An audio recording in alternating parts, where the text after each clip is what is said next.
river. But here's the real problem. If you Good morning, world. and you could fish, There she goes. and you don't fish. Let me do something, because I think, You could, James. You should, James. You won't fish. yeah, apparently there was a nice little, I was noticing on the video that I made for my reel at the gym this morning. I'm like, what is going on with this video? Why does it look so shaded, kind of? Apparently I need to wipe off the lens. So, happy Friday, guys. Yay, April the 14th. It's actually, yesterday was my Friday, so today's my weekend. Oh, let me get my DFT on. 3 Stefan today, every day. I already alcohol swabbed my area. One, I needed to get some of the glue off. But also, I needed to make sure I didn't forget that because I'm going kayaking and paddleboarding this afternoon. And so I'll be probably in the water at some point. At least my leg, which is where I just put my DFT at. So for one, if you alcohol swab, clean the area. I just pour a little alcohol on a corner of a rag, and swab the area, clean the area. It helps to keep it the adhesive sticks better. Not that I have that problem. I've never really had a problem with it sticking on my skin, even in Florida, even being in the water, sweating, all that kind of stuff. And also, after 6 to 8 hours, you've absorbed about 80 to 90% of the vitamins and stuff in there anyway. So by the time it would be falling off, I wasn't that pressed about it. But I did find that if I put, if I clean the area with alcohol, then I don't have that. That shit will be on through the shower, into bed, on into the next day. I know I've tested it. I've left it just out of curiosity. So that's awesome. Let me get a drink of this. I definitely need it. And then we'll get our minds right for this Friday, April the 14th. Hope everyone's week has been fabulous.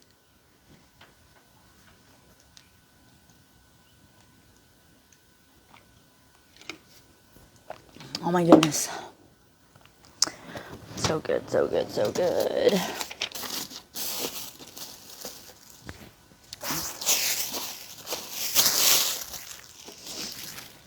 All right. Sorry about that.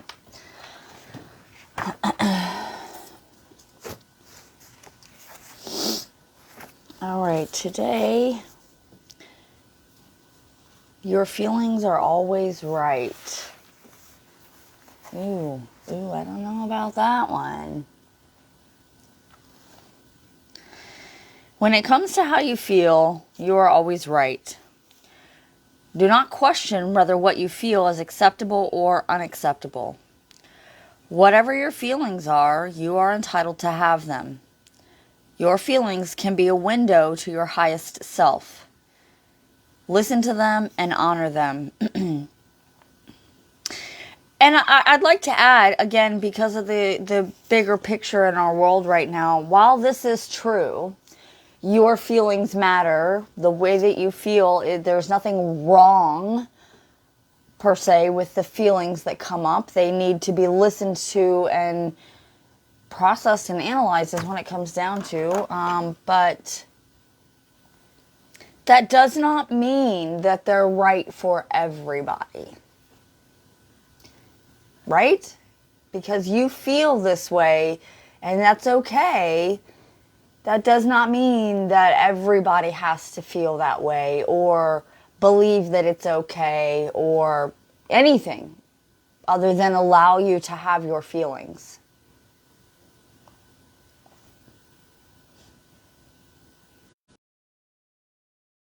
Not right now. Yeah, I can't, like, I believe this to my fucking core. Feel how you feel, man. I get it. Don't push it on me. So I don't have to feel the same way that you do. That doesn't mean that I have to take away from your feeling either, right? I don't have to take away from you and what you're feeling. But you shouldn't be looking to me for validation either, or, you know, right? Because, ooh, I'm getting into some complicated stuff here. I'm gonna leave it at that because this is great for this right now. It's okay to, and I've heard this in a lot of the motivational videos, and it's helped me a lot actually to be like, oh, it's okay to feel this way. Ultimately, how you act on it is going to determine consequences, if you will, good or bad. But it's okay to have those feelings, you know.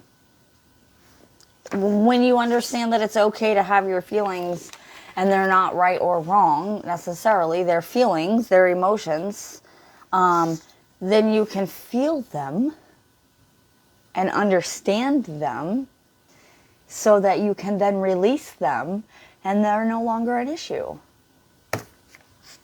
Don't take my word for it. Just practice for yourself, man. I don't know, you know, what to tell you because, wow. Like I said, I think that one's just, leave it at that one. Leave it at that kind of thing. Oh my, what does the law of attraction want to tell us today?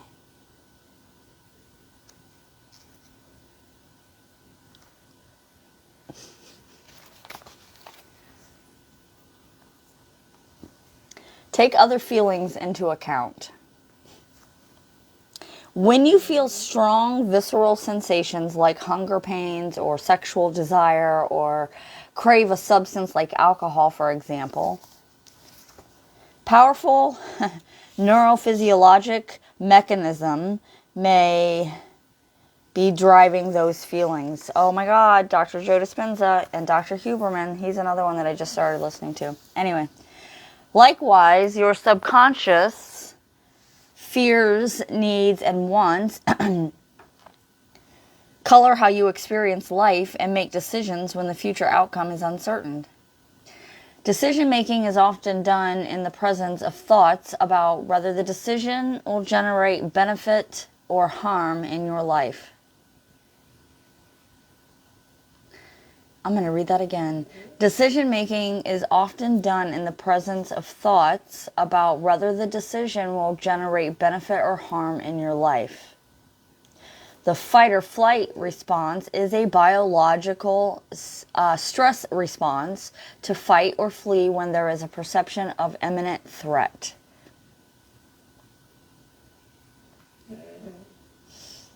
Think of a caveman resting under a tree who suddenly spots a deadly cobra in threatening posture.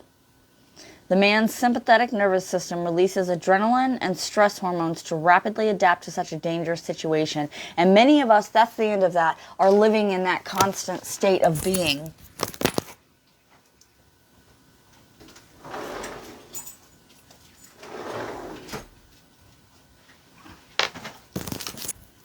Which is why we're sick. We are, again, Dr. Joe Dispenza, Dr. Huberman, because we live in survival mode, aka fight or flight, biological stress response. Think about that. I think this is where cortisol comes in. I need to write this down because I definitely need to look a little bit more into that. Hold on one second. Because you're living in that survival mode, fight or flight response, your brain is on overdrive and the chemical releases are on overdrive. And so the baseline has been lifted and that's not good, you know, already in a heightened state. And you're not really being aware or thinking. We don't, you know, I'm still learning about this because it's something that I've just come out of. I call it survival mode. It's really the same thing. I was really in survival mode in a way. I just came to that understanding in the last like 2 to 3 years. I've been doing self-development since 2018. Lifestyle changes, self-development. It's only been in the last 2 to 3 years of that, almost 6 years now, that I I don't remember what I was doing, but I was sitting here doing something, probably reading, writing, listening, whatever stuff that I do sitting here. But I don't remember what day it was or, anything like that. But I remember very clearly just kind of realizing things are always working out for me. I don't have to be in survival mode because I always have food, always have a shelter, always have clothes, always have a vehicle most of the time, most of my life since I was 19. That's, and really, especially like, anyway, my timer went off and my brain's kind of just going, so I definitely don't want to waste time just going all over the place, right? So I'm going to leave it at that. I was going to try to wrap it up what I was saying, but my brain is definitely running far away from that now. So whatever, I'm going to go with it and go do my I ams and my gratitudes. And I encourage you to do the same thing. Sit in your gratitude at the very least. Take 5 minutes, find 5 things that you're grateful for that happened in the last 24 hours. What are you grateful for? I am grateful for a day off so that I can get on my kayak and paddleboard on the Rikiwachi River, which I've never been on really because my boat is too big to go on the Rikiwachi River. So I'm excited. I'm excited about getting out and letting the sun just soak into my soul and be in the water and feel the water. I just, oh my gosh, hopefully you'll see some manatees out there. Yeah, I'm excited. Which means I need to get off here and get my stuff done because I also need to plug in my GoPro and make sure that it's charged. Oh my, I completely forgot about it and I meant to do it last night. See? Grateful. Grateful. Grateful for a day off. Go sit in your gratitudes. Let me know what you're grateful for in the comments below. That'd be great. I'd love to hear. I'd love to know. And I'll see you all Monday. Same bat time, same bat channel. And as always, peace and love.